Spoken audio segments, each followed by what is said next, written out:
Shalom sahabat Kalimatulu dimanapun berada. Apa kabar sahabat Kalimatulu semua? Saya berharap sahabat semua ada dalam keadaan sehat dan selalu di dalam pertolongan Tuhan kita Yesus Kristus. Terus dukung perkembangan channel ini dengan cara like, komen, dan subscribe.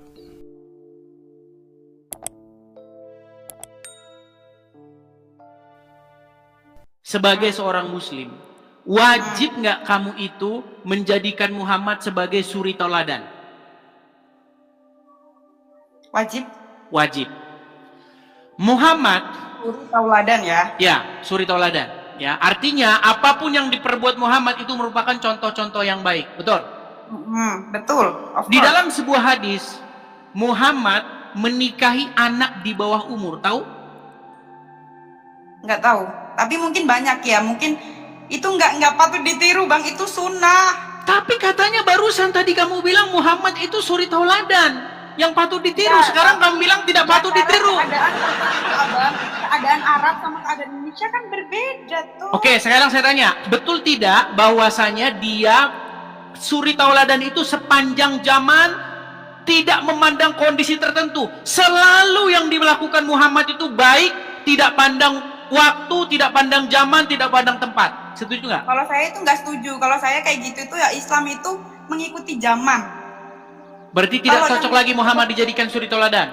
Dalam hal-hal tertentu. Kalau Anda nggak punya duit terus Anda mau poligami lagi gimana? Loh, Anak di dalam kecil. Al-Quran, laki-laki muslim itu berhak boleh mencari-cari istri dengan hartanya. Boleh asal dia mampu. Iya, Kalau nggak mampu berarti, ya jangan. contoh nih gini Dian. Saya muslim nih, saya ustadz nih. Oke? Saya jalan-jalan ke ke puncak, ketemu sama kamu. Hmm. Dengan uang yang saya punya, bisa nggak saya jadikan kamu sebagai istri saya lagi? Kalau saya nggak gampangan, nggak mau saya. Bukan, Perasaan menurut boy. ajaran agama Islam, dengan uang yang saya punya, saya bisa mencari istri-istri kemana saja saya mau. Tergantung wanitanya. Kalau saya sih nggak mau. Bukan, aduh ini nggak nyambung ini si Dian ini. Gini loh, sayanya boleh nggak di dalam agama Islam itu mencari istri-istri dengan uang saya? Tergantung Anda. Kalau Anda mau, ya terserah Anda. Bukan, Individu. ajaran agama Islam membolehkan itu nggak? Enggak. Aduh, saya tunjukkan ayatnya gimana? Mau saya tunjukkan Kenapa? ayatnya? Ya silakan. Baik, saya tunjukkan ayatnya. Aduh, sayang ini. Si Dian ini cantik-cantik tidak mengerti ajaran Indonesia. Aduh, sayang sekali nih, teman-teman. Sebentar ya. Nih. Ampun Bang Itu Pakar. ada di dalam surat An-Nisa. Sebentar ya. Kita bukakan surat An-Nisa. Bentar, An-Nisa 24 ya. Bentar. Kita tunjukkan ayatnya. Luar biasa ini Anda ini tidak mengerti ajaran agama Islam. Ampun Bang Pakar.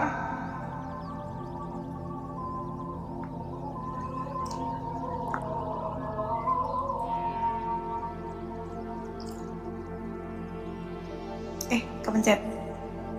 Sabar ya teman-teman ya. HP saya agak sedikit lemot.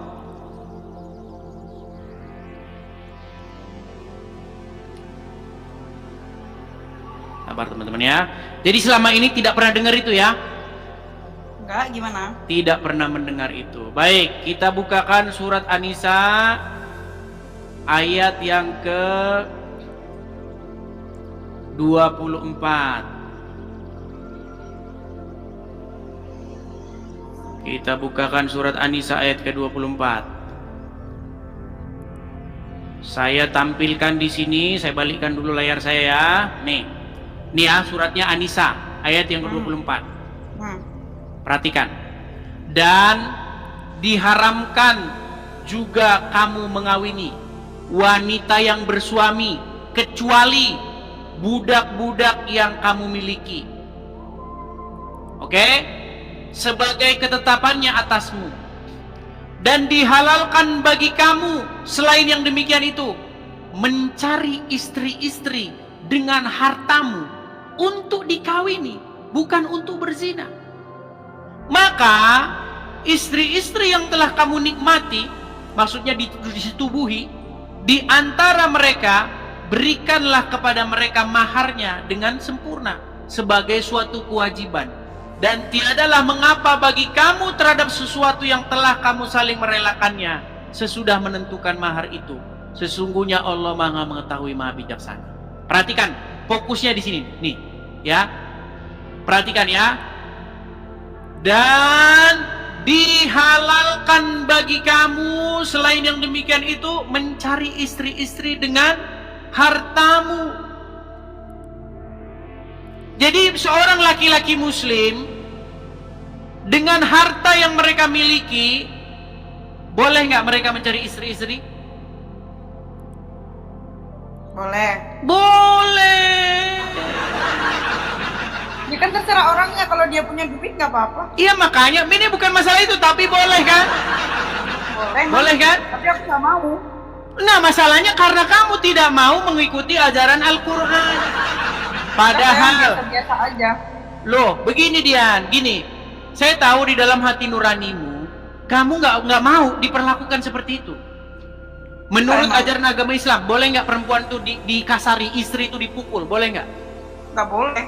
Boleh, gimana? Boleh, ada ayatnya.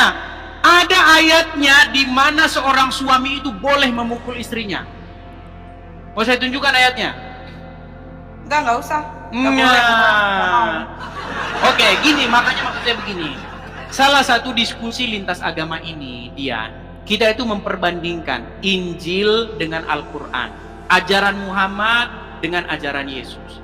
Iya, boleh. Di dalam Bang. Injil. Tapi abang terlalu fokus ngejelekin Islamnya tuh. Aku yang nggak terima itunya. Saya nggak jelekin, Dian. Saya hanya mengatakan Katanya apa tadi yang... loh.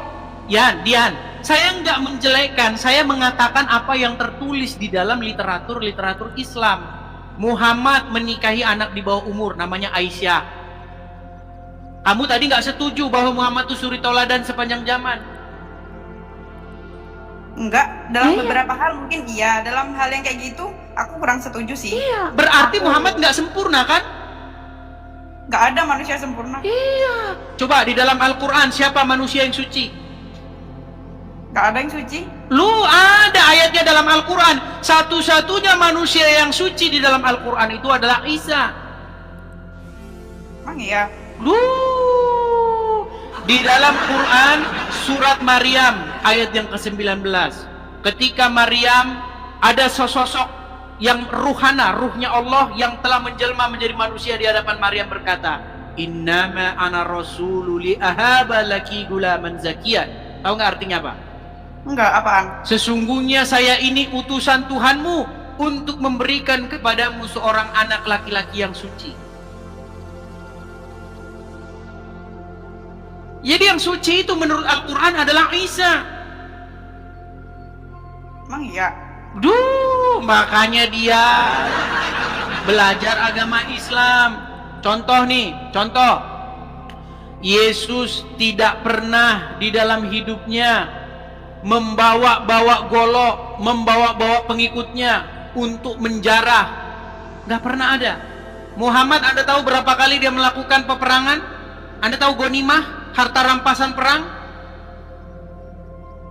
Itu bukannya untuk ini ya, berperang melawan kebatilan ya? Berperang melawan kebatilan, apakah dengan cara mengambil harta mereka? Nggak tahu, kalau mengambilnya nggak tahu. No, Abdul Somad itu pernah menghitung harta rampasan perang yang didapat oleh Muhammad. Anda tahu berapa jumlahnya? Tapi kan itu juga buat rakyat-rakyatnya. Buat rakyatnya dari mana? Emang dimakan sendiri? Abangnya nih.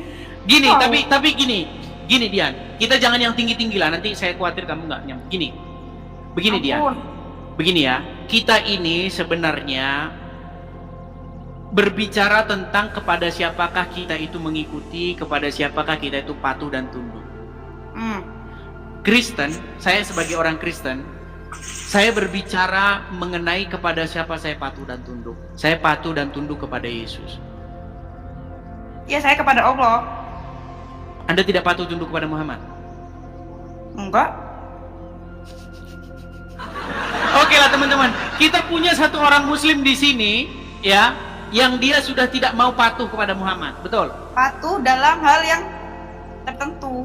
Kalau yang kamu selalu jelek-jeleknya terus, baik-baiknya enggak. Dian, kepada siapa Anda harus berkata sami'na wa ta'na? Hah? Apaan tuh? Aduh, sami'na wa ta'na nggak tahu. Kamu tidak tahu sami'na wa ta'na? Berat sudah. Selama jadi orang Islam nggak pernah tahu sami'na wa ta'na? Pernah dengar? Pernah dengar? Apa artinya sami'na wa ta'na? Nggak tahu. Artinya kami mendengar dan kami taat. Kepada siapa itu Anda harus berbuat seperti itu? Allah. Kok kepada Muhammad, Dian? Saya tunjukkan ayatnya. Mau saya tunjukkan ayatnya? Ya bang, ya astagfirullah. Arab sama Indonesia kan beda. Kamu selalu jelek-jeleknya perang gini. Dian, dengar ya. Seorang muslim itu wajib hukumnya patuh tunduk kepada seorang manusia yang bernama Muhammad. Ya. Iya, buat hal-hal tertentu. Baiknya tuh banyak banget loh bang. Kalau nggak ada Nih, Muhammad, saya tunjukkan nggak ada ayatnya Quran. kepada kamu Dian ya. Aduh, bagaimana sih kamu Dian? Dian, masa kamu menjadi orang Islam tidak tahu begini-begini ya? Nih, saya tunjukkan ayatnya di dalam Al-Quran.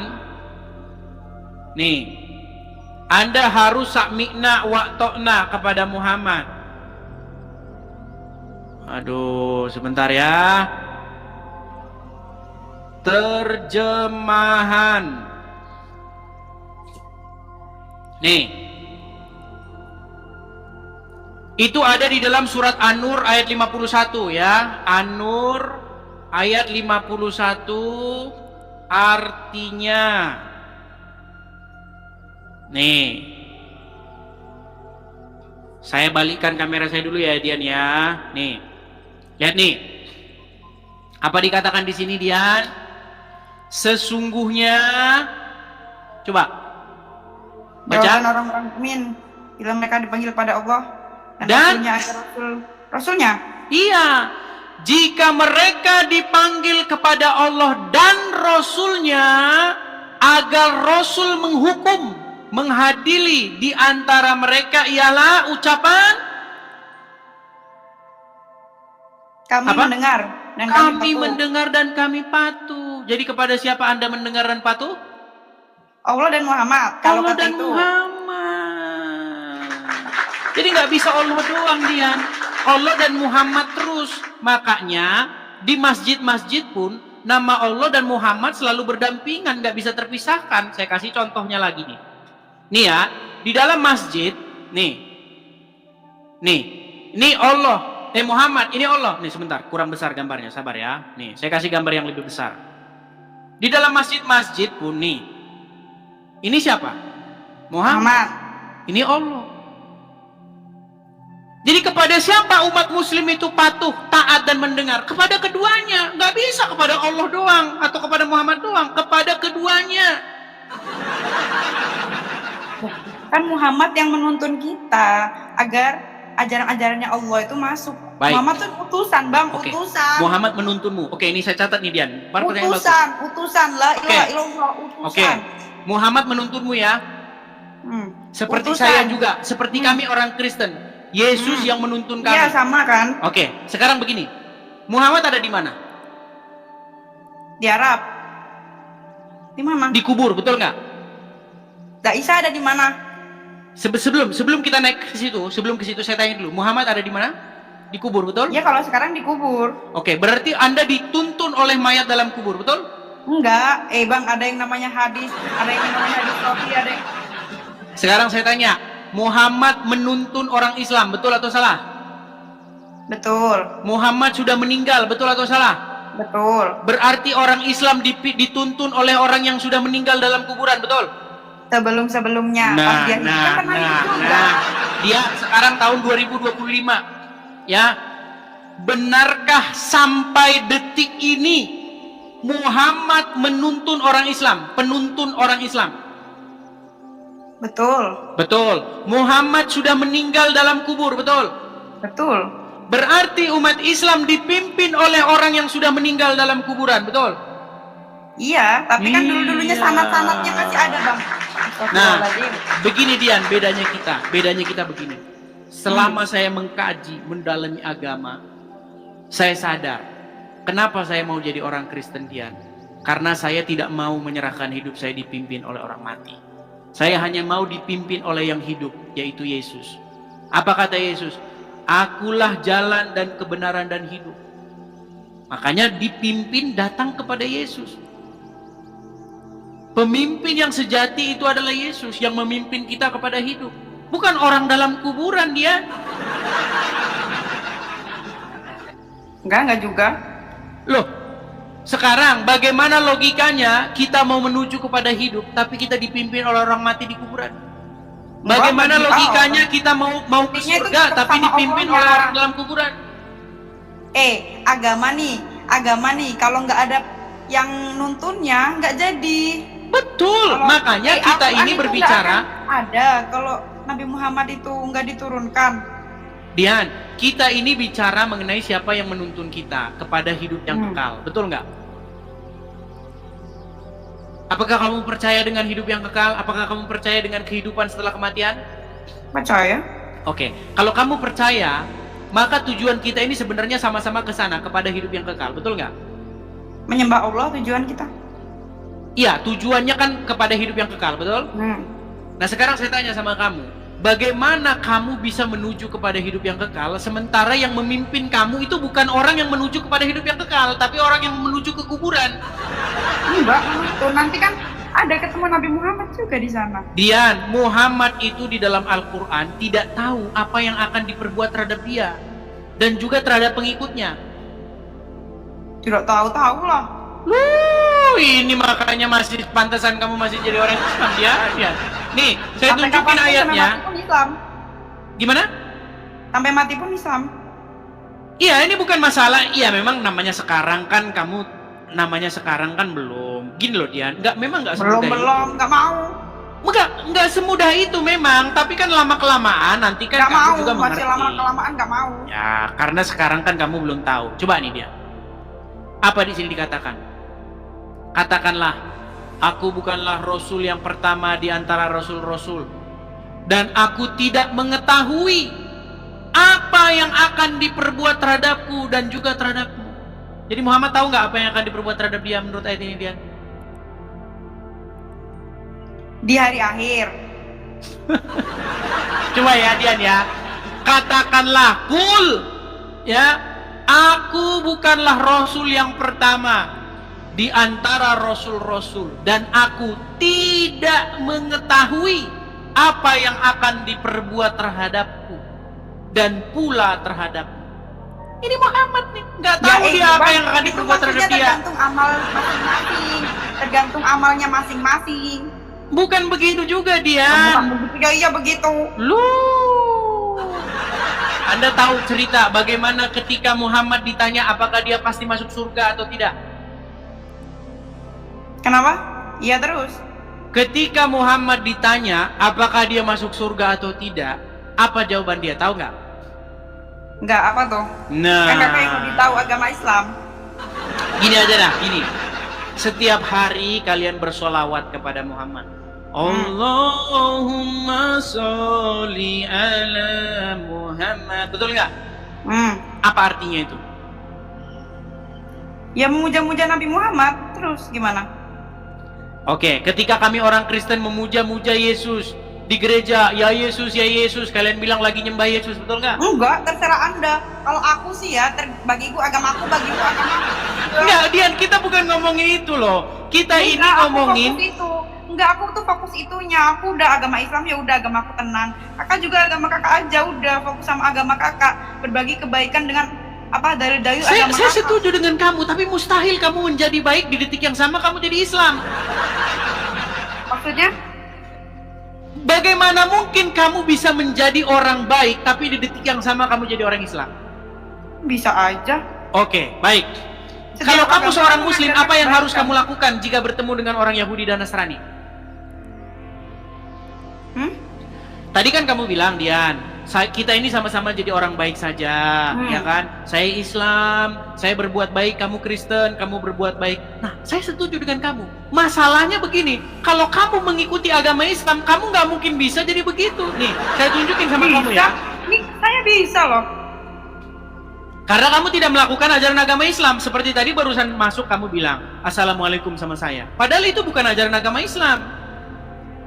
Nih, saya tunjukkan sama kamu ya Dian ya. Nih, ini kita harus banyak mengajar teman-teman, karena banyak orang Muslim yang tidak tahu dengan agamanya. Nih ya Dian ya. Nih Dian nih. Nih ya. Ini hadisnya berkata bahwa Rasulullah Shallallahu Alaihi Wasallam bersabda, janganlah memulai mengucapkan salam kepada Yahudi dan Nasrani. Jika kalian bertemu dengan mereka di jalan, maka persempitlah jalan mereka. Saya tambahin lagi hadisnya. Nih, ini banyak hadisnya ya. Jadi intinya ketika kamu bertemu dengan orang Yahudi atau orang Nasrani di jalan, kamu harus mendesak mereka itu ke jalan yang sempit. Jika kamu seorang Muslim. Sekarang saya tanya sama kamu Dian, bagaimana mungkin kamu bisa menjadi seorang Muslim tapi di detik yang sama kamu ngelawan Muhammad? Ngelawan. Oke, sekarang kalau kamu ketemu dengan orang Yahudi atau Nasrani, apa yang harus kamu lakukan? Bang, hadis itu ya ada yang sahih, ada yang enggak, macem-macem Bang. Oh, ada yang jadi mau palsu-palsuin hadis nih. enggak malsuin ya, ngasih tahu. Oke, sekarang saya tanya sama kamu, sebagai kamu ketika kamu jadi orang Islam, kalau kamu ketemu orang Yahudi dan Nasrani, kamu harus berbuat apa? Ya udah diem dah, berarti kan yang nonton juga Bukan banyak diem Islam, Dian. Kamu kalau ketemu Yahudi dan Nasrani, harus kamu desak mereka itu ke jalan yang sempit. Enggak juga. Ini loh ini. Jika kalian bertemu dengan mereka di jalan, maka persempitlah jalan mereka. Betul? Betul? Enggak. Salah pengertian tuh. Waduh, dia melawan ajaran agamanya sendiri. Aduh Dian, Dian. Yang penting bagiku agamaku, bagimu agamamu, udah Bang, intinya. Masalahnya begini Dian, kamu mengklaim dirimu sebagai seorang muslimah. Enggak mengklaim, enggak. Oke, kalau kamu seorang muslimah yang sejati, apa yang harus kamu lakukan jika bertemu dengan Yahudi dan Nasrani? Hah? Ya udah dia nggak tahu kan? Menyapa tuh. Nggak boleh. Sebagai Nyapa, orang apa? Muslim, kalau kamu ketemu orang Yahudi, orang Nasrani di jalan, kamu harus mendesak mereka ke jalan yang sempit, sesuai dengan ajaran Muhammad. Makanya saya bilang Dian, nih saya punya background bagus nih. Saya punya background bagus, sebentar nih. Nih ya background saya nih. Backgroundnya kebanyakan jelek-jelekin Islam mulu. Mustahil seseorang menjadi Muslim tapi di saat yang sama tidak memusuhi Yahudi dan Nasrani. Mustahil. Bagaimana kamu Islam tapi kamu nggak memusuhi Yahudi dan Nasrani? Enggak, kalau aku dalam hal kemanusiaan sih ngapain? Makanya itu Dian, di hatimu sebenarnya bukan Islam lagi. Enggak, Islam. Di dalam Al-Quran, lari sih dia. Apa yang diungkapkan oleh profesor dan cendekiawan Muslim yang satu ini? Kita kutip dalil liputan 6 teman-teman. Quraisy Shihab mengatakan, tolong jangan pilih ustadz yang suka memaki. Kai Haji Quraisy Shihab ibaratkan begini. Nah teman-teman, ternyata ada juga ustadz-ustadz yang suka memaki-maki teman-teman. Bisa jadi ini adalah salah satu oknum yang dikatakan oleh Habib Kribo tadi teman-teman, dimana mereka seakan-akan orang yang paling beriman, paling beragama, dengan kepalanya ada titik hitam dan juga jenggotnya sampai panjang ke lantai, kata Habib Kribo tadi kan teman-teman. Di era modern ini ketika ceramah agama mudah diakses melalui berbagai media, umat Islam dihadapkan pada pilihan beragama, ustadz atau penceramah yang dapat mereka ikuti. Namun tidak semua pendakwah menggunakan cara yang sejuk dan penuh hikmah dalam menyampaikan pesan agama. Menanggapi fenomena ini, wah ini ternyata sebuah fenomena nih teman-teman, berarti sudah sering terjadi nih teman-teman. Profesor Kiai Haji Quraisy Shihab, seorang cendekiawan muslim, terkemuka menekankan pentingnya memilih ustadz yang tidak memaki-maki dalam dakwahnya. Quraisy Shihab mengingatkan bahwa dakwah adalah ajakan kepada kebaikan yang harus disampaikan dengan cara yang baik pula. Ia menekankan pentingnya mencontoh akhlak Nabi Muhammad SAW yang selalu lemah lembut dalam menyampaikan ajaran Islam. Mengutip sabda Nabi Muhammad, barang siapa yang beriman kepada Allah dan hari akhir, hendaklah ia berkata baik atau diam.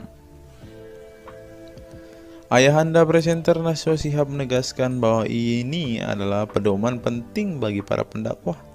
Kata-kata yang baik dan penuh hikmah lebih efektif dalam menyentuh hati dan menggerakkan orang untuk berubah ke arah yang lebih baik.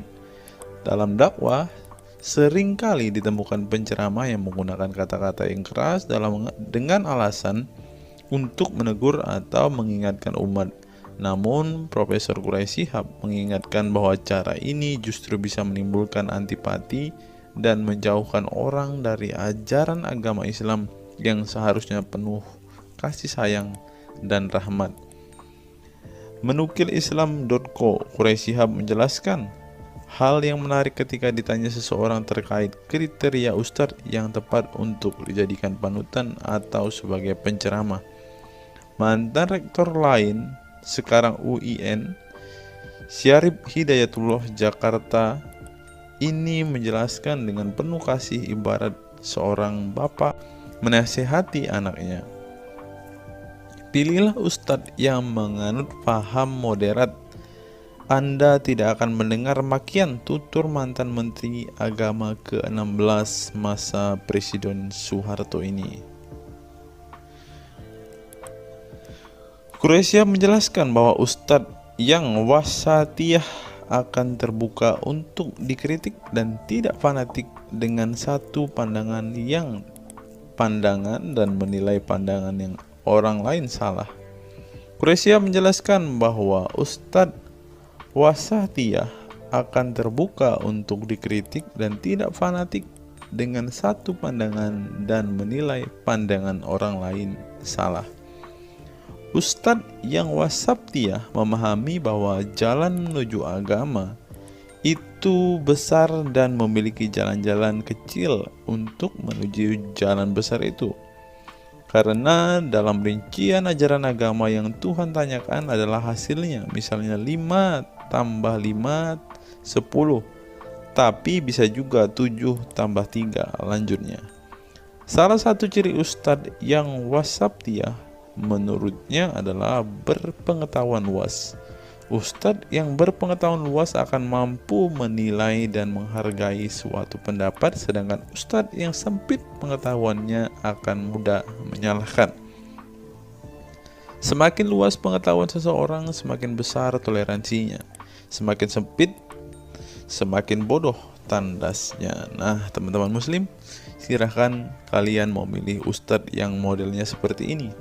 Karena ustadz yang berilmu itu seperti yang dikatakan oleh Bapak Quraisy Shihab ini, bahwa mereka pasti adalah orang yang sangat toleransi. Tetapi jika ustadzmu kamu dapati tidak bisa bertoleransi atau orang yang intoleran, maka mereka bisa dikatakan ustadz yang BODOH, kata Quraisy Shihab. Nah, pertanyaannya adalah, apakah Zuma termasuk standar ustadz yang baik atau ustadz yang toleran? Mari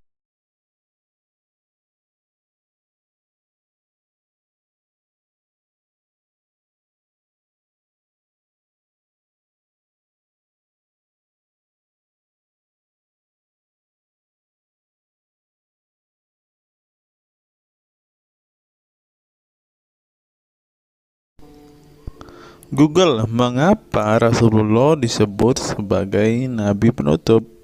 Apa alasannya? Alasannya mengapa Nabi SAW disebut Rasul terakhir adalah karena Allah SWT telah menunjukkan langsung sebagai penutup para nabi dan rasul. Hal ini tercantum dalam Al-Quran yang merupakan firman Allah. Di sini dituliskan, mengapa Muhammad atau Nabi SAW disebut Nabi terakhir? Mari kita baca ya. Katamul Anbiya merupakan salah satu julukan Nabi Muhammad yang berarti penutup para nabi, sesuai dengan firman Allah SAW dalam surat Al-Ashab ayat 40 yang berbunyi, artinya Muhammad itu sekali-sekali bukanlah bapak dari seorang laki-laki di antara kamu, tetapi dia adalah Rasul Allah dan penutup nabi-nabi, dan adalah Allah Maha mengetahui segala sesuatu. Nabi Muhammad SAW merupakan nabi terakhir yang Allah utus untuk menyempurnakan agama-agama sebelumnya. Al-Quran merupakan kitab Allah yang menyempurnakan kitab-kitab sebelumnya, sehingga tidak perlu ada kitab lain karena Al-Quran merupakan kitab Allah yang menyempurnakan kitab-kitab sebelumnya, sehingga tidak perlu ada kitab lain karena Al-Quran sebagai kitab terakhir. Maka dapat diartikan bahwa tidak ada lagi nabi setelah Nabi Muhammad SAW. Nabi Muhammad SAW sebagai nabi terakhir juga didukung dengan dalil lainnya, yaitu surat Al-Sab 61 ayat 6. Dan ingatlah ketika Isa bin Maryam berkata, "Hai Bani Israel, sesungguhnya aku adalah utusan Allah kepadamu, membenarkan kitab sebelumku, yaitu Taurat, yang memberikan kabar gembira dengan datangnya seorang rasul yang akan datang sesudahku, yang namanya Ahmad dalam tanda kurung Muhammad." Menurut Syekh Al-Zairi dalam kitab Al-Jawahir dan Al-Kalamiyah, alasan kenapa Nabi Muhammad SAW dijadikan nabi terakhir adalah hikmah terputusnya para nabi itu untuk menyeru umat manusia agar beribadah kepada Allah, menunjukkan mereka ke jalan yang lurus dalam urusan kehidupan duniawi dan ukrawi, memberitahu kepada mereka tentang hal-hal yang tidak dapat dicapai oleh penglihatan mereka, dan memberitahu keadaan yang pemikiran mereka belum sampai, dan menetapkan dalil yang meyakinkan serta menghilangkan syubhat keserupaan yang tidak benar. Adapun hubungan dakwah Nabi Muhammad SAW dengan nabi-nabi terdahulu ialah terbangun atas dasar sebagai penguat dan penyempurna dakwah nabi-nabi sebelumnya. Oleh karena itu, semua para nabi selalu dibangun atas dasar dua pondasi utama, yaitu akidah, syariat, dan akhlak. Dari segi kaidah, dari segi akidah, semua ajaran yang dibawa oleh para nabi, mulai dari Nabi Adam alaihissalam sampai Muhammad SAW, adalah sama. Tidak ada beda antara nabi satu dengan nabi yang lainnya. Semuanya mengajarkan keimanan terhadap keesaan Allah SWT, yaitu dengan membersihkan dari segala sifat yang tidak layak baginya, dan mengimani adanya hari kiamat serta adanya surga dan neraka. Maka dari itu, semua para nabi menyerukan kepada kaumnya masing-masing antara dasar iman kepada Allah, dan semua para nabi setelahnya saling membenarkan ajaran yang telah dibawa oleh para nabi sebelumnya.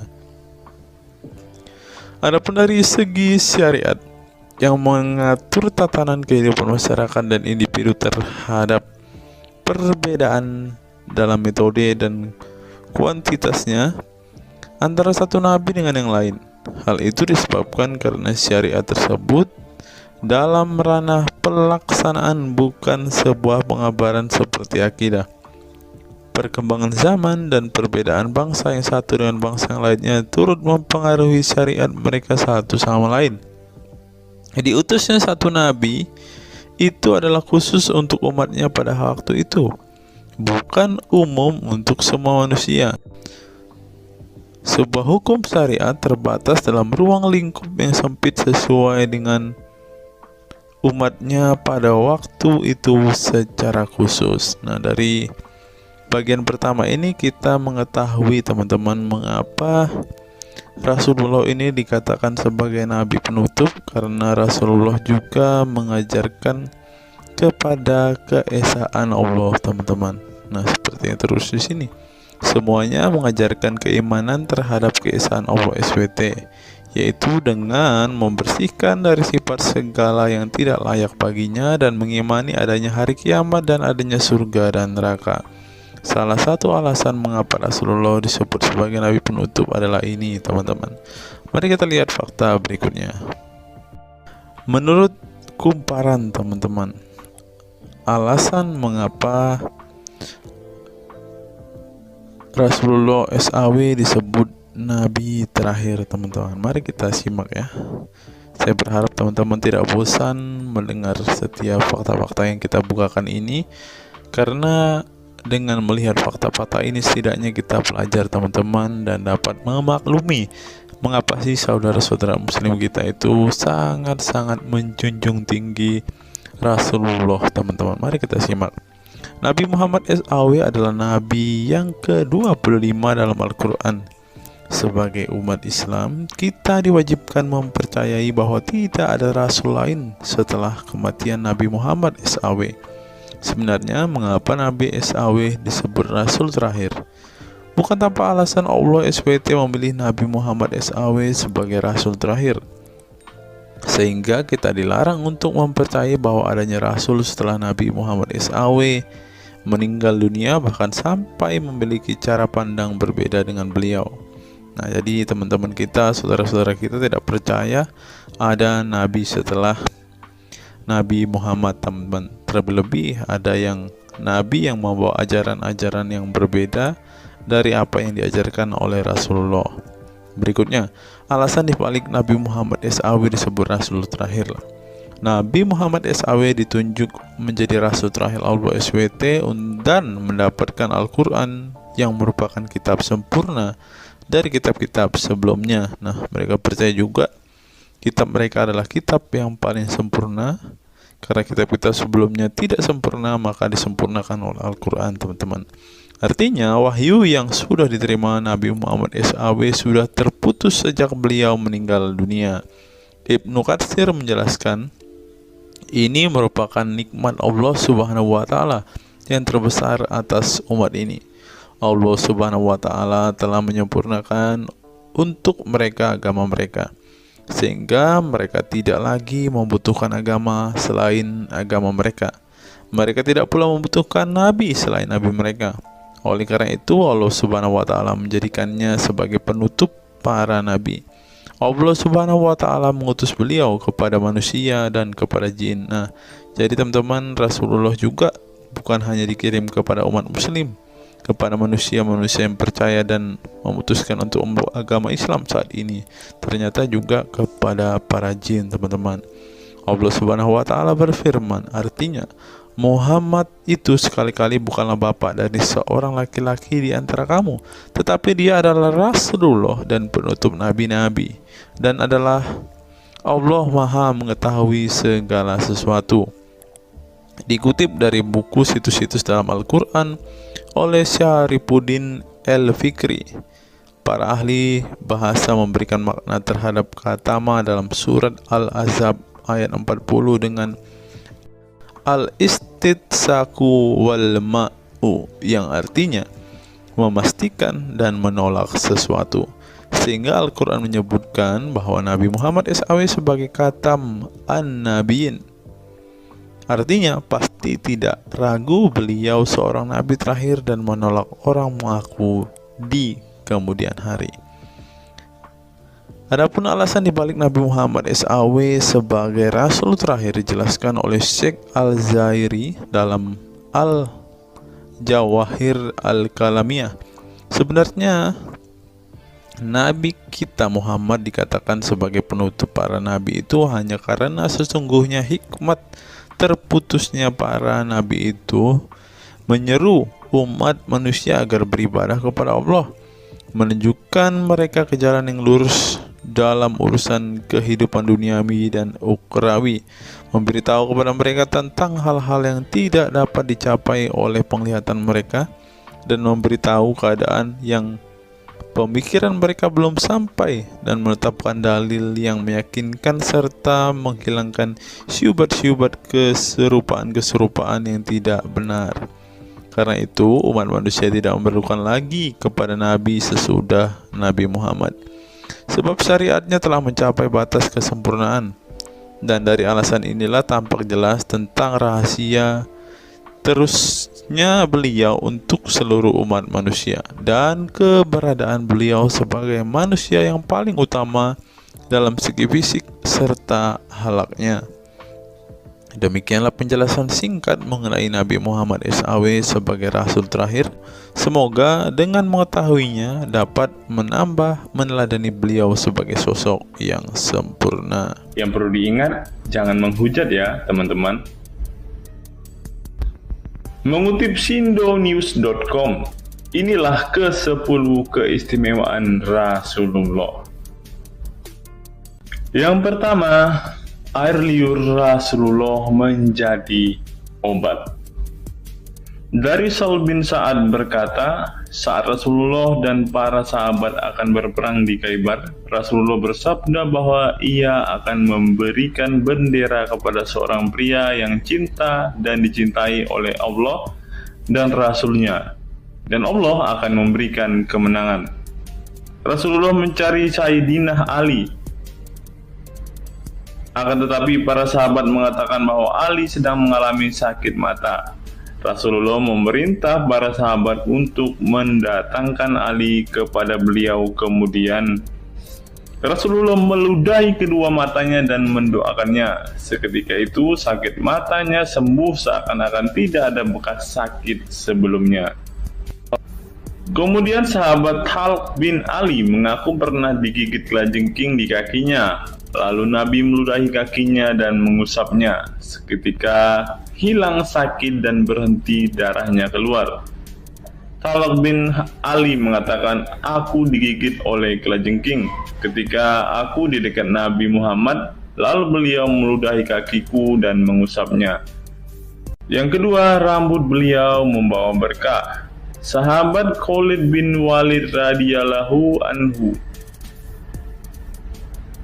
tak pernah kalah di medan perang. Di setiap perang, Khalid selalu meraih kemenangan dan membuat nyali musuh ketakutan. Ternyata penyebabnya tak lepas dari keberkahan rambut Nabi Muhammad yang selalu dia bawa ketika perang. Rambut beliau juga dijadikan sebagai obat bagi orang sakit.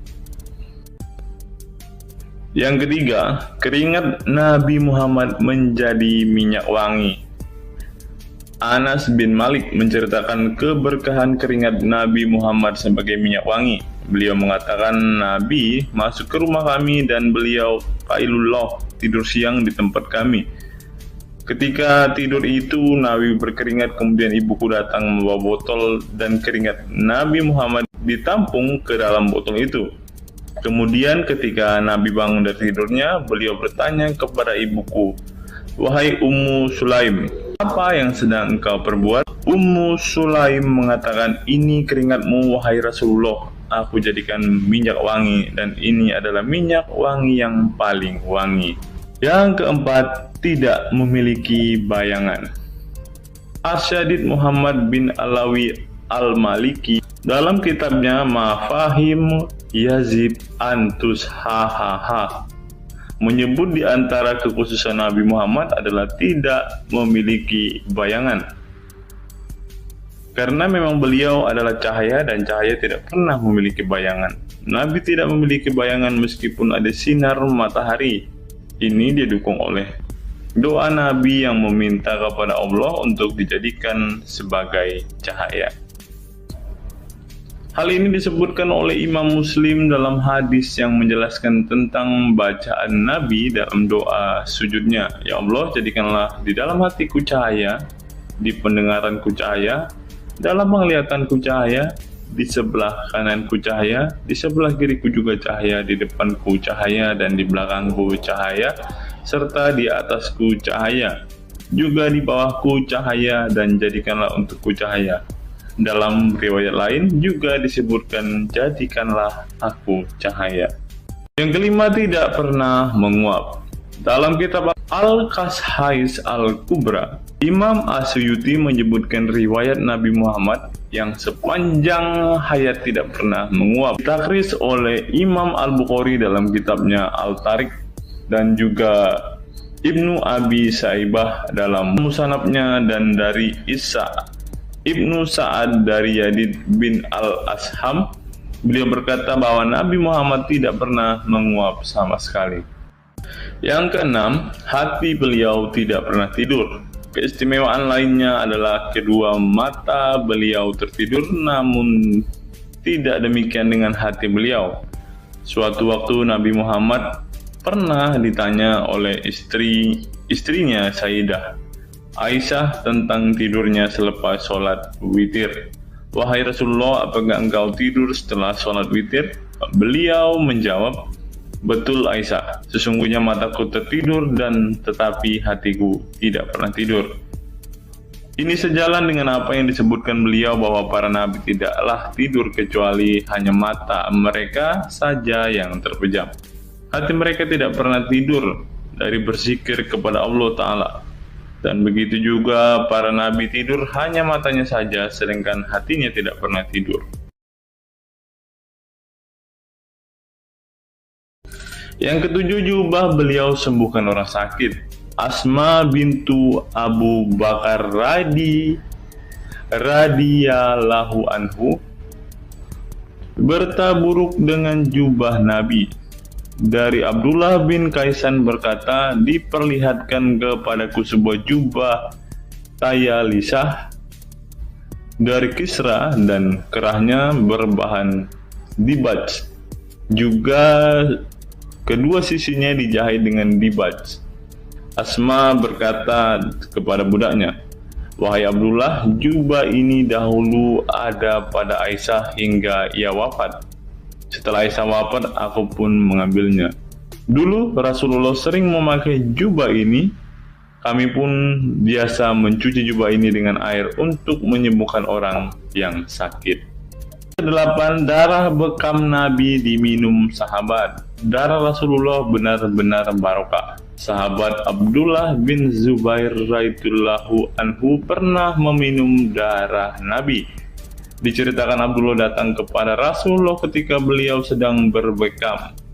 Setelah Rasulullah selesai, maka beliau memberikan darah berbekam itu sambil berkata, "Pergilah dan sembunyikan darah ini dari manusia." Maka aku pergi dan meminum darah itu. Selepas itu aku mendatangi Rasulullah kembali. Lalu Rasulullah bertanya, "Apa yang kamu lakukan?" Abdullah menjawab, "Aku sudah sembunyikan darah itu di tempat yang tidak boleh dilihat oleh manusia." Baginda Nabi berkata lagi, "Jangan-jangan kamu telah meminumnya?" Beliau menjawab, "Ya, aku telah meminumnya, wahai Rasulullah." Setelah meminum darah itu, Nabi Muhammad berkata kepada Abdullah, "Sungguh engkau telah menjaga dirimu dari api neraka."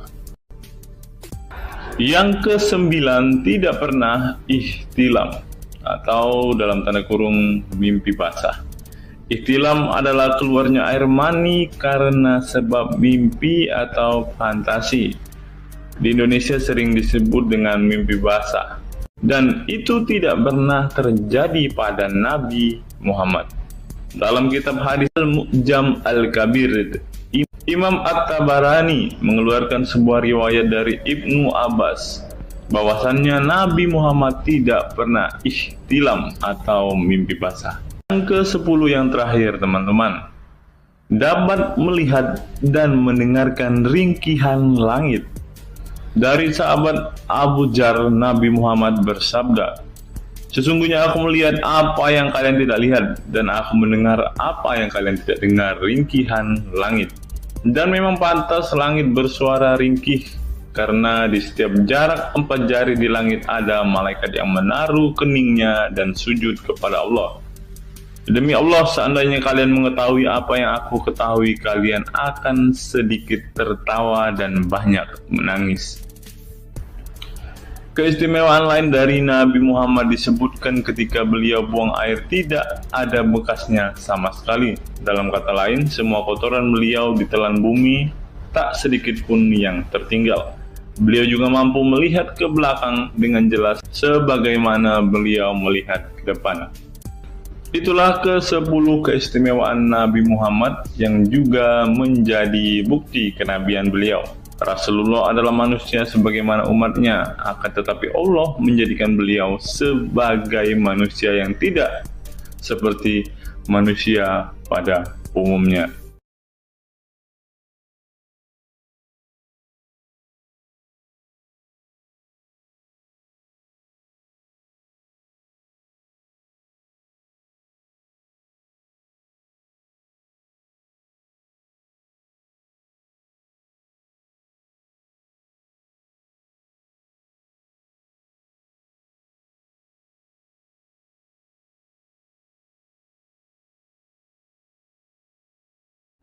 Hari ini kita akan menyimak sebuah kisah yang saya kutip dari sebuah artikel yang akan menggemparkan kita semua. Karena kisah ini berisi sebuah cerita tentang para sahabat Nabi Muhammad yang katanya masuk surga. Bagaimana mungkin para sahabat ini bisa masuk surga? Sedangkan junjungan mereka sendiri pun tidak mempunyai kepastian surga. Seperti yang diungkap Bapak Quraisy Shihab berikut ini. Tidak benar, saya ulangi, tidak benar bahwa Nabi Muhammad sudah dapat jaminan surga. Mendengar apa yang dikatakan Bapak Quraisy Shihab tadi, jelaslah bahwa Rasulullah pun tidak pasti masuk surga. Bagaimana mungkin para sahabat masuk surga jika sang junjungan sendiri tidak punya kepastian surga? Memang sedikit aneh sih teman-teman. Nabi tidak pasti masuk surga, tapi para sahabat masuk surga. Mungkinkah para sahabat lebih baik dari sang Nabi?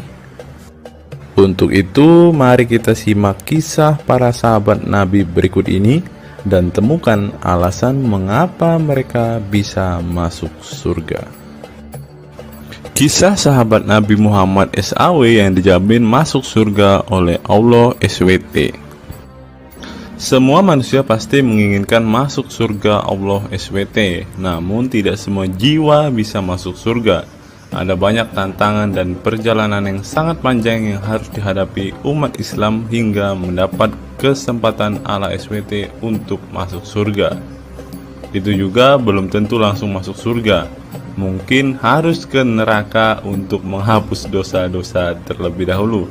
Meski demikian, kita bisa belajar dari kisah sahabat Nabi Muhammad SAW yang dijamin masuk surga Allah.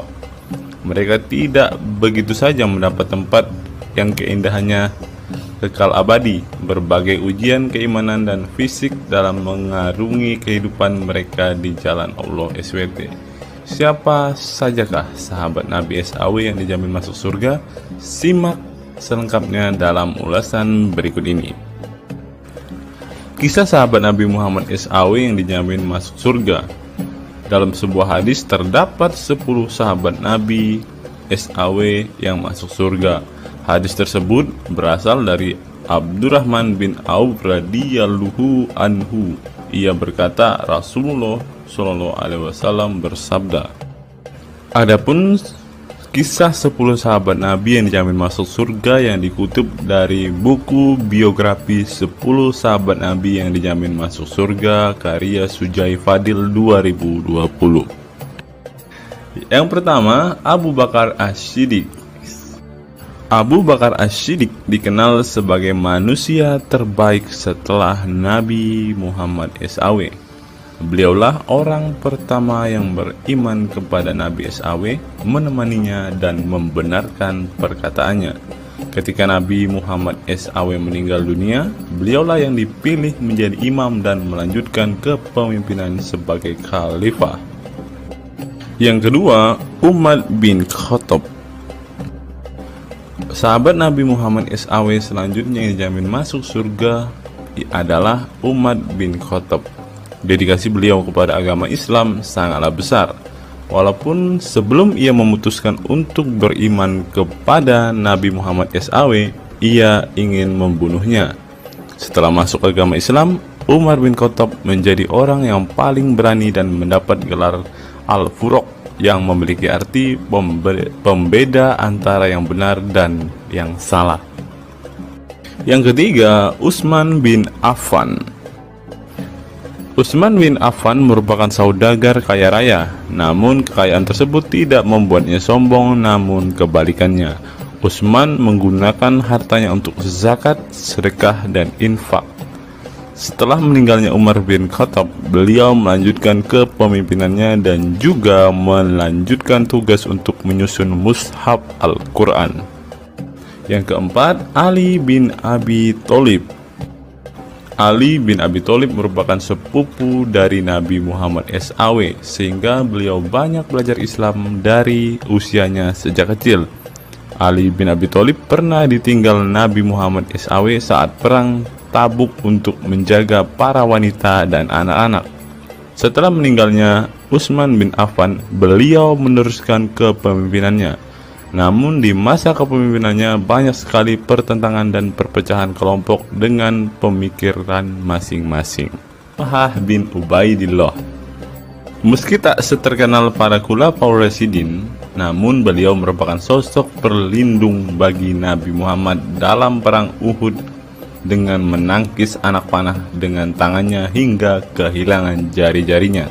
Selain itu, Thalib bin Ubaidillah disanjung karena kebaikan hati dan sedekah beliau.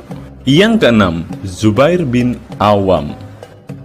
Zubair bin Awam merupakan orang pertama yang berani mencabut pedangnya di jalan Allah SWT saat ia menduga ada orang musyrik yang sewenang-wenang kepada Nabi Muhammad SWT. Perjuangannya untuk masuk ke Islam tidaklah mudah. Beliau sempat disiksa oleh pamannya sendiri agar tidak mengikut Nabi Muhammad SAW. Yang ketujuh, Abdurrahman bin Auf. Abdurrahman bin Auf merupakan seorang saudagar yang kaya raya. Walaupun seorang yang berlimpah harta, beliau banyak menggunakan hartanya untuk kaum muslimin. Ketika mendengar bahwa dirinya akan masuk surga, Abdurrahman bin Auf khawatir apakah layak masuk surga dan merasa dirinya bukanlah siapa-siapa. Yang kedelapan, Sa'ad bin Abi Waqqas. Sa'ad bin Abi Waqqas merupakan paman Nabi Muhammad SAW dari ibunya.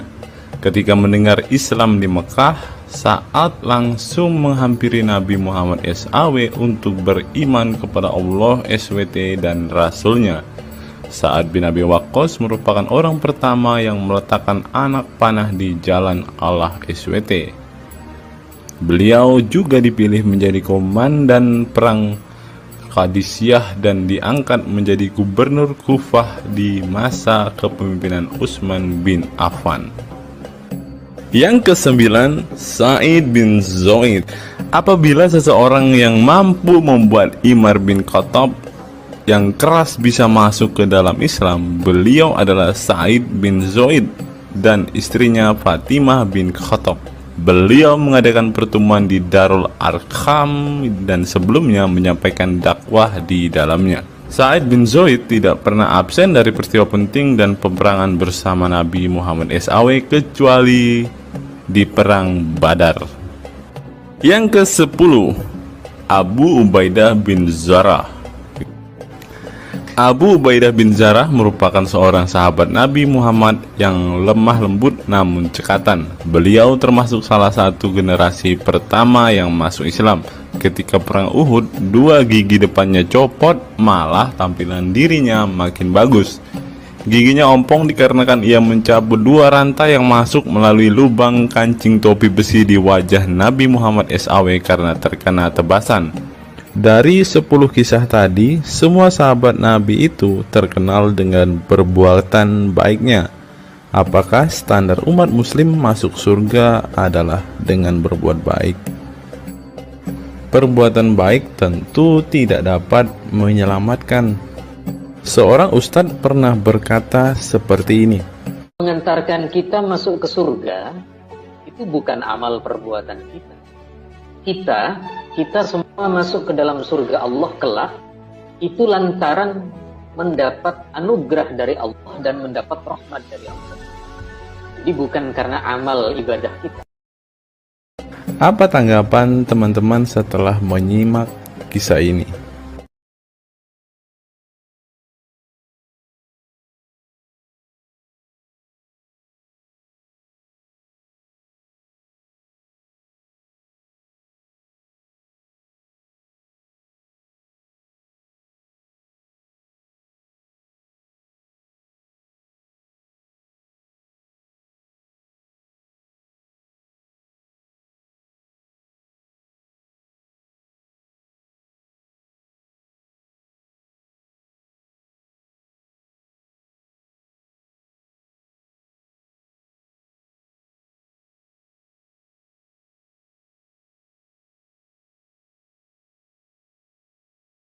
Saya teringat dengan satu perkataan seorang ustadz, teman-teman. Ustadz ini mengatakan bahwa memang benar saudara-saudara muslim kita itu hanya suka membaca Al-Quran, suka berbahasa Arab, tetapi pada kenyataannya mereka ini, teman-teman, ternyata adalah orang-orang yang tidak paham sama sekali dengan apa yang mereka baca, teman-teman.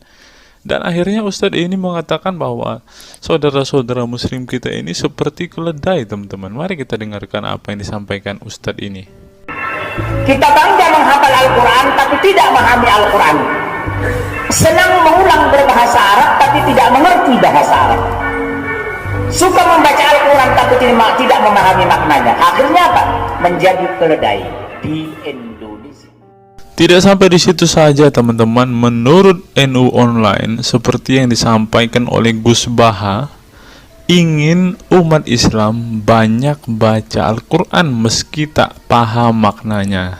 Teman-teman bisa baca sendiri ya judul artikel ini. Artikel ini mengatakan seorang Gus ingin umatnya itu semua umatnya dia ingin bahwa mereka harus mau dan rajin membaca Al-Quran, teman-teman. Walaupun ya pada kenyataannya apa yang mereka baca mereka tidak ketahui. Apa yang mereka baca mereka tidak tahu maknanya, teman-teman. Mari kita dengarkan dan lihat apa isi dari artikel yang diransir oleh NU Online ini, teman-teman. Jakarta, NU Online. Rais Syuriah Pengurus Besar Nahdlatul Ulama PBNU Kiai Haji Ahmad Bahaudin Nur Salim yang biasa dikenal dengan Gus Baha mengingatkan umat muslim atau umat Islam untuk memperbanyak membaca Al-Quran meski tidak memahami maknanya. Waduh, gak bahaya kah ini? Ustadznya mengatakan harus baca saja Al-Quran walaupun tidak paham. Wah, bisa-bisa umat Islam jadi keledai se-Indonesia nih, seperti yang dikatakan Ustadz yang barusan tadi. Karena semuanya disuruh baca, disuruh hafal, tidak peduli tahu atau tidak arti dan maknanya. Aduh, gimana ini, teman-teman? Sebagai kitab suci, Al-Quran harus lebih dekat dengan umat Islam. Cara mendekatinya bisa dengan mempelajari dan memahami kandungan Al-Quran atau membacanya. Membaca Al-Quran lebih bernilai ibadah, terutama di bulan suci Ramadan. Saya paling sangat ingin di Ramadan ini banyak membaca Al-Quran, baik membaca secara qiraatan saja atau lebih jelasnya. Sebagaimana dikutip NU Online dari akun YouTube Santri Gayeng. Menurut Gus Baha, membaca Al-Quran tidak harus menunggu paham arti dan tafsirnya. Sebab membaca Al-Quran dari huruf ke huruf sudah bernilai ibadah. Meskipun seorang yang membacanya itu tidak paham arti dan maknanya. Terlebih ketika membaca dan kemudian menjadikan isi Al-Quran sebagai bimbingan hidup. Gus Baha mencoba melogikakan orang yang membaca Al-Quran tetapi tidak memahami maknanya. Ia menjelaskan ketika seseorang membaca Al-Quran dan tidak paham maknanya, maka seseorang itu hanya menyibukkan diri dengan kalamullah. Hal ini menurut Gus Baha sesuatu yang baik. Tetapi Ustadz yang tadi mengatakan kalau hanya bisa membaca tetapi tidak ngerti maknanya, mereka sama dengan keledai di Indonesia. Nah, sekarang umat muslim bingung nih harus ngikutin yang mana, mau jadi keledai atau hanya menjadi pembaca tetapi tidak tahu apa-apa nih. Lanjut teman-teman. Efek dari kesibukan dengan kalamullah itu pasti tidak melakukan maksiat.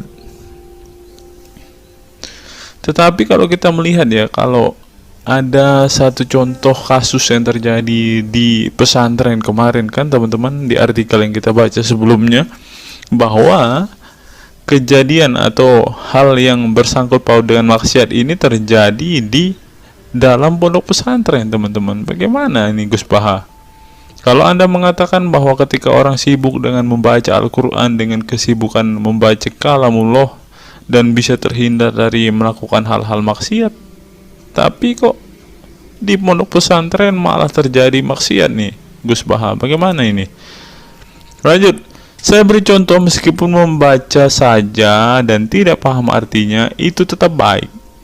Ada orang yang semalaman itu duduk bersama keluarga, ngobrol ringan tentang masa lalu, cerita lucunya atau lucunya anaknya. Pada malam itu ditulis oleh malaikat bahwa keluarga ini tidak maksiat, tidak dugem, tidak narkoba, dan tidak ke tempat maksiat, jelasnya. Gus Baha mengatakan keberkahan dari seorang muslim atau muslimah menyibukkan diri bercengkrama bersama keluarga, asik guyon dengan teman dan tetangga adalah tidak melakukan maksiat dan tidak macam-macam, apalagi jika saat itu membaca Al-Quran. Hal ini sesuai dengan kajian ilmu usul fikih yang dipelajari Gus Baha dari Al-Makfurlah Kiai Haji Maimun Zubair. Ia menegaskan bahwa di antara kebaikan agama Islam adalah meninggalkan itu adalah pekerjaan yang tidak butuh modal. Gus Baha menjelaskan, apabila seseorang ingin mendapat pahala sholat, maka harus sholat. Kalau ingin mendapat pahala haji, maka harus haji. Namun ada kebaikan yang tidak perlu modal, yaitu meninggalkan kemungkaran. Caranya cukup meninggalkan hal-hal yang dilarang Allah. Cara meninggalkan kemungkaran bisa dengan bercengkrama dengan keluarga, baca Al-Quran, bercanda dengan teman, dan hal positif lainnya. Sehingga kalau ada orang yang tanya, kenapa baca Al-Quran meskipun tidak paham itu dapat pahala? Satu, karena itu kalamullah. Kedua, sebagai kebaikan itu adalah meninggalkan kemaksiatan. Meninggalkan itu bisa dilakukan dengan hal-hal mudah. Ini pentingnya ngaji. Saya ngaji usul fikih dengan Kiai Haji Maimun, abahnya Gus Yasin, katanya. Gus Baha mengaku sejak kecil ia sudah terbiasa membaca dan mempelajari Al-Quran, bahkan hingga saat ini. Kebiasaan Gus Baha mempelajari Al-Quran yang berlangsung puluhan tahun ini membuatnya memiliki kecintaan yang mendalam dengan kitab suci yang diturunkan kepada Nabi Muhammad itu. Ia juga membaca banyak literatur klasik maupun modern untuk memahami Al-Quran. Kemudian melakukan diskusi dengan banyak pakar Al-Quran dari berbagai daerah dan negara tentang berbagai tema. Tetapi syukur-syukur bacanya Al-Quran itu paham. Artinya paham sesuai dengan kapasitas masing-masing. Saya mulai kecil hingga sekarang masih ngaji Al-Quran, masih belajar, juga masih terus mencari ilmu. Ucap pengasuh pondok pesantren Tahfidzul Quran LP3 IA Rembang, Jawa Tengah itu. Nah teman-teman, setelah mendengarkan apa yang dikatakan Ustadz Munzir Situmorang dan juga Gus Baha ini, taulah kita sekarang mengapa ketika ada debater Islam yang berdebat dengan saudara-saudara apologet Kristen kita, mereka tidak paham sama sekali dengan Quran mereka, dengan hadis mereka, karena ya seperti ini teman-teman. membaca Al-Quran, menghafal Al-Quran, itu adalah sebuah ibadah bagi kepercayaan mereka, teman-teman. Walaupun mereka tidak paham apa yang mereka baca, walaupun mereka tidak mengerti sama sekali apa yang mereka baca, teman-teman, yang penting dibaca saja. Itu adalah sebuah amal baik. Nah, teman-teman, kita belajar bahwa ketika apologet Kristen berdebat dengan para apologet Islam atau dengan para polemikus Muslim, inilah yang terjadi, teman-teman. Mereka tidak paham sama sekali ketika mereka ditanya isi hadis dan Qur'annya. Karena pada intinya atau pada kenyataannya, seperti pengakuan dua ustadz ini tadi, bahwa memang benar umat Muslim itu hanya senang membaca, hanya suka membaca, hanya suka mengimani, tetapi tidak paham sama sekali dengan apa yang mereka baca dan imani, teman-teman. Sebagai contoh, teman-teman, kita kalau melihat perdebatan antara Gurunda Zuma dengan apologet Kristen ya, ketika Zuma ditanyakan ayat-ayat Al-Quran atau hadis-hadisnya, Zuma pasti tidak pernah menjelaskan ayat dan hadis itu, teman-teman. Alasannya ya kita tahu ya, sekarang ternyata memang Zuma pun ternyata hanya hafal, hanya suka membaca, tetapi tidak paham dan tidak mengerti sama sekali dengan apa yang mereka baca dan hafalkan, teman-teman. Ya, jadi kita bisa ambil kesimpulan bahwa orang-orang model seperti ini sama seperti keledai di Indonesia, seperti yang diungkapkan oleh Ustadz Munzir Situmorang tadi, teman-teman.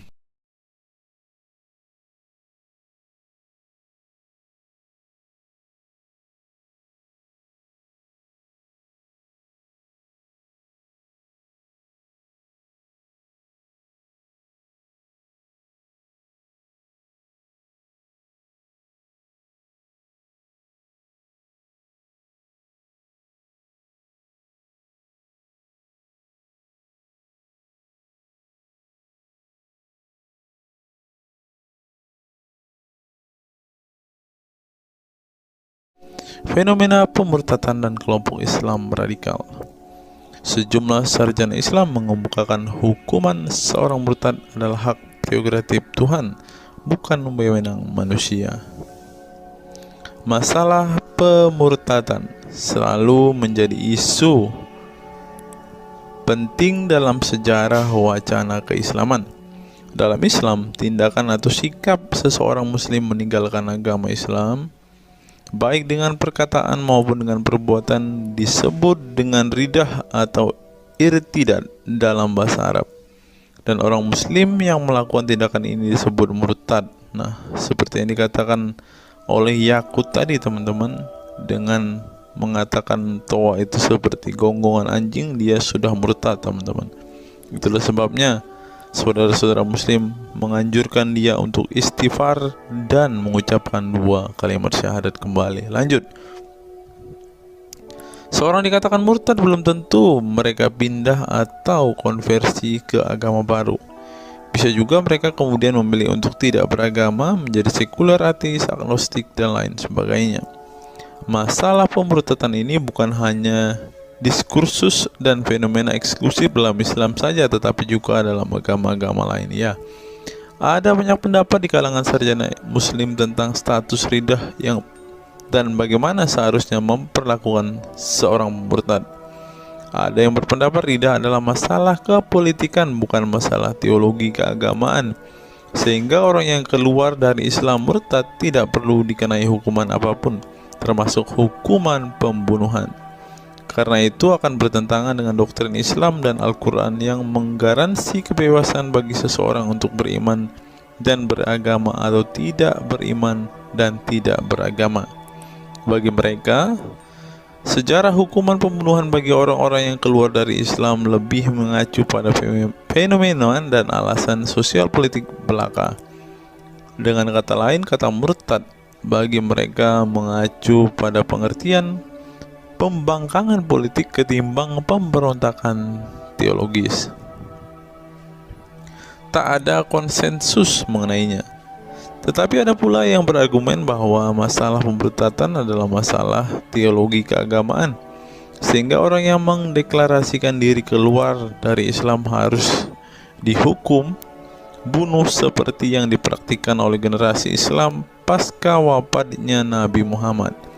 Menariknya, sejumlah sarjana Islam terkemuka, baik klasik maupun kontemporer, baik Sunni maupun Syiah, sebut saja seperti Muhammad bin Ahmad al-Saraki, Abu al-Walid al-Baji, Ibrahim al-Naqi, Ibnu al-Human, Buharuddin al-Mahinani hingga Ali Goma, Husin Ali Mutazir, Zafed Ahmad Gamidi, dan Torik Ramadan menyatakan tidak ada konsensus dari para ulama tentang hukuman bunuh bagi seorang murtad.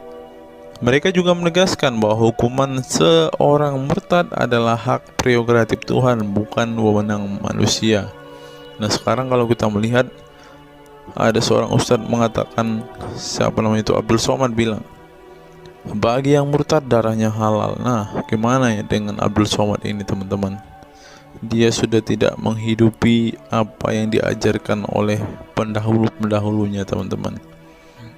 Lanjut, masalah sejarah dan fenomena pemurtadan dalam Islam ini dengan baik dikupas oleh Abdullah Said dalam Freedom of Religion, Apostasy and Islam, atau Taha Jabir Al-Wani dalam Apostasy in Islam, A Historical and Scriptural Analysis.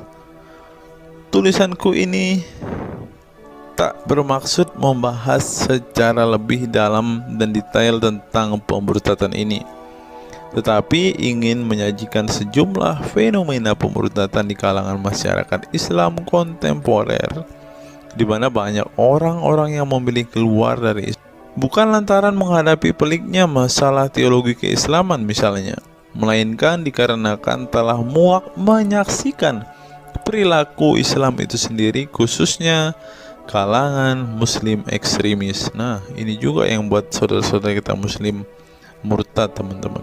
Nggak tahu ya Abdul Somad termasuk orang yang Islam atau muslim yang ekstremis atau enggak ya, karena dia bilang siapa yang murtad darahnya halal. Bisa jadi Somad salah satu Islam ekstremis. Berikutnya, faktor trauma. Bagi kelompok Islam militan konservatif, pemurtadan adalah tindakan haram dan kaum murtad harus dibunuh. Tetapi mereka tidak menyadari bahwa banyak kaum Islam yang memilih menjadi murtad justru karena mereka trauma dengan perilaku brutal kelompok radikal Islam itu sendiri. Lihat misalnya penuturan sejumlah mantan muslim dalam buku Living Islam, Apostate Speak Out, yang diedit oleh Ibnu Warak, nama samaran, seorang pensiunan Islam kelahiran Rajkot, India.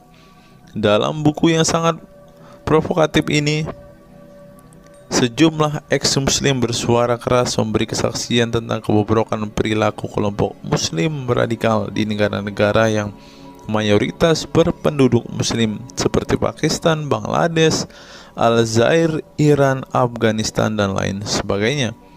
Para penulis buku ini sebelumnya merupakan para sarjana aktivis muslim yang taat saleh sampai akhirnya mereka menyaksikan momen-momen mengerikan dalam hidup mereka hingga akhirnya mereka menyatakan goodbye pada Islam.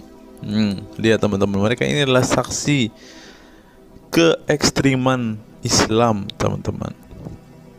Kini mereka memilih menjadi Kristen, agnostik, ateis, humanis, sekularis, free thinker, dan lain sebagainya. Setelah mendeklarasikan dari emoh pada Islam, mereka kemudian pada umumnya memilih tinggal di Barat, khususnya Amerika Serikat, Kanada, Eropa Barat, dan Australia.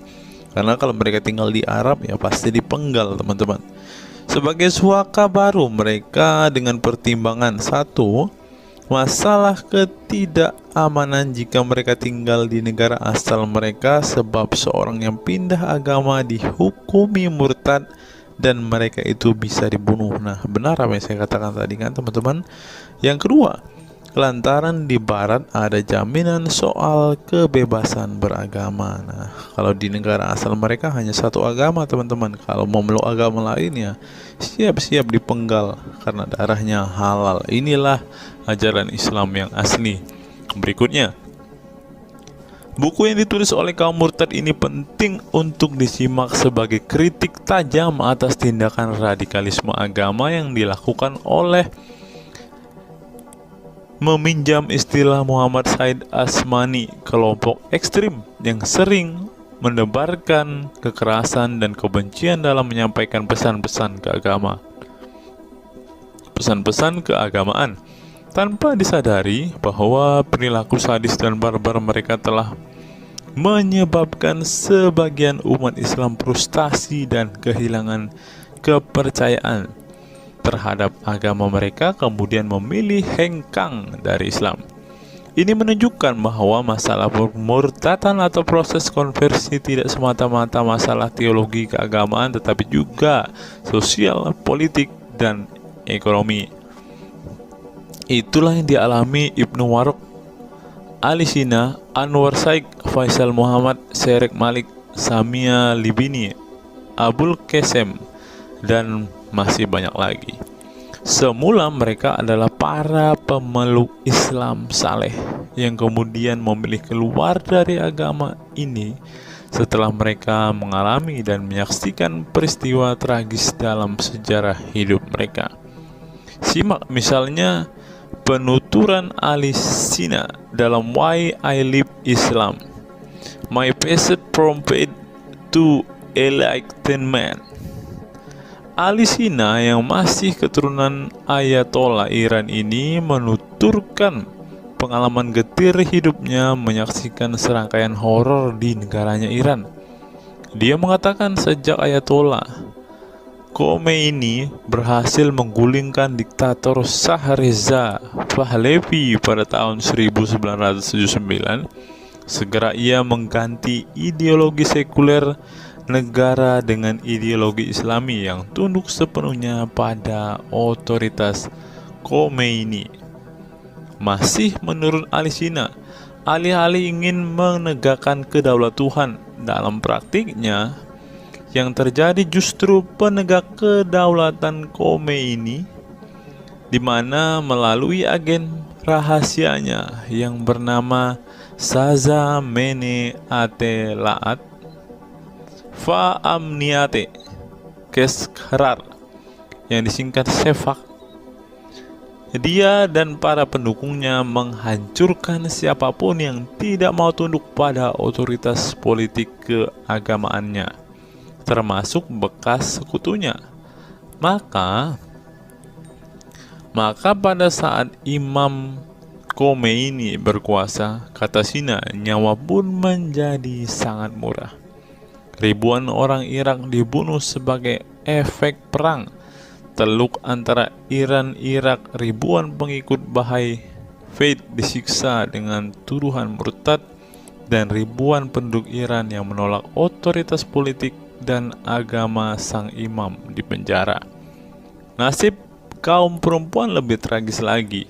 Sebelum dibunuh, mereka diperkosa oleh tentara syariat dengan alasan sebagai imbalan pembangkangan kepada sang Ayatollah sekaligus tiket menuju surga. Ngeri teman-teman, tiket menuju surga.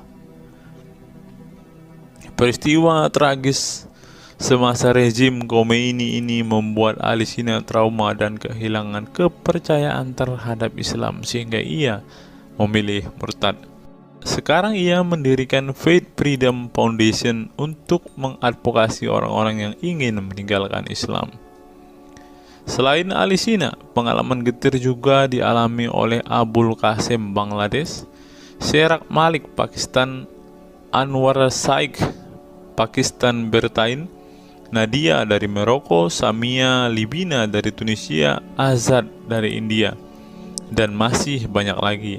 Setelah mengalami dan menyaksikan sejumlah peristiwa tragis kekerasan agama yang dilakukan kaum muslim radikal di negara mereka, mereka kemudian hijrah ke iman yang baru. Memang tidak bisa dipungkiri di negara-negara berbasis Islam itu telah terjadi sejumlah peristiwa sadis yang dilakukan sekelompok rezim muslim militan dan kaum radikal agama demi ambisi politik kekuasaan mereka. Atas nama agama dan penegakan syariat Islam, mereka melakukan serangkaian teror dan kekerasan terhadap kelompok minoritas dan lawan-lawan politik agamanya. Penulis perempuan Mesir Bat Ye'or telah menunjukkan dengan baik sebagian dari sejarah gelap radikalisme kelompok militan konservatif terhadap kaum minoritas ini dalam buku The Decline of Eastern Christianity Under Islam from Jihad to Dhimmitud. Dalam buku ini, dia berpendapat bahwa konsep dhimmi, khususnya Kristen dan Yahudi yang secara literal mengacu pada definisi protected people, orang-orang yang dilindungi, dalam realitasnya justru menjadi kelompok yang diperas, dieksploitasi karena di samping dipaksa membayar pajak pada pemerintah, mereka tidak pernah menikmati hak-hak sipil sebagai warga negara. Di negara-negara berbasis syariat Islam, mereka memang menjadi warga negara kelas 2, kalau bukan malah tidak berkelas lagi. Wah. Tidak hanya non-muslim saja, kaum muslim yang kebetulan berseberangan dengan ideologi dan aliran keagamaan rezim penguasa, baik rezim Sunni maupun Syiah, juga mendapat perlakuan kejam dan diskriminatif. Sebagian dari kaum muslim yang dizolimi oleh rezim Islam ekstrem ini masih bertahan memeluk Islam. Tetapi sebagian lain lebih memilih kabur ke negeri lain dan emoh memeluk Islam lagi.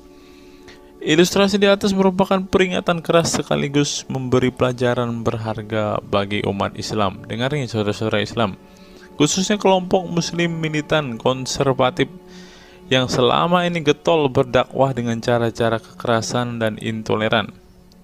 Perilaku brutal dan aksi-aksi kekerasan yang mereka lakukan tidak hanya menyebabkan simpati publik terhadap kaum muslim merosot, atau melorotnya tingkat kepercayaan publik terhadap Islam sebagai agama damai, toleran, pluralis, dan rahmatan lil alamin. Tetapi lebih dari itu, tindakan konyol kaum radikal agama ini telah menyebabkan pemurtadan sebagian umat Islam itu sendiri. Kedepan kaum muslim harus menebarkan Islam dengan cara-cara damai, santun, dan toleran, bukan dengan tindakan keras, kasar, dan intoleran yang justru merugikan Islam dan kaum muslim itu sendiri. Jika memang Islam itu agama rahmat bagi alam semesta, maka buktikan itu dengan tindakan nyata. Wallahu alam bishawab. Nah, itulah fakta-fakta yang bisa saya sampaikan pada kesempatan hari ini, teman-teman. Kiranya fakta-fakta ini dapat membuat kita semua sebagai umat Kristen semakin bersemangat berdoa, terlebih memberitakan Injil kepada saudara-saudara muslim kita yang benar-benar rindu, yang benar-benar ingin dan haus mendengarkan kabar baik, teman-teman. Karena Alkitab memang mengatakan ada orang-orang yang hatinya sudah tertutup untuk Injil dan mereka tidak akan pernah mendengarkan kabar baik itu. Bagi saudara-saudara muslimku, segeralah murtad, karena sesuai dengan apa yang kita bacakan hari ini, banyak sekali fakta-fakta yang di luar nalar yang bisa menjadi alasan kalian untuk meninggalkan agama Islam. Apa pendapat teman-teman setelah menyimak video ini? Silahkan tuliskan komentar waras teman-teman di kolom komentar video ini, agar banyak orang semakin waras dan semakin sadar bahwa hanya Yesuslah satu-satunya Tuhan dan Juru Selamat. Hanya Yesuslah satu-satunya yang menyediakan surga bagi setiap orang yang percaya kepadanya. Salam waras, salam sadar. Sampai bertemu di video-video kita berikutnya. God be with you all.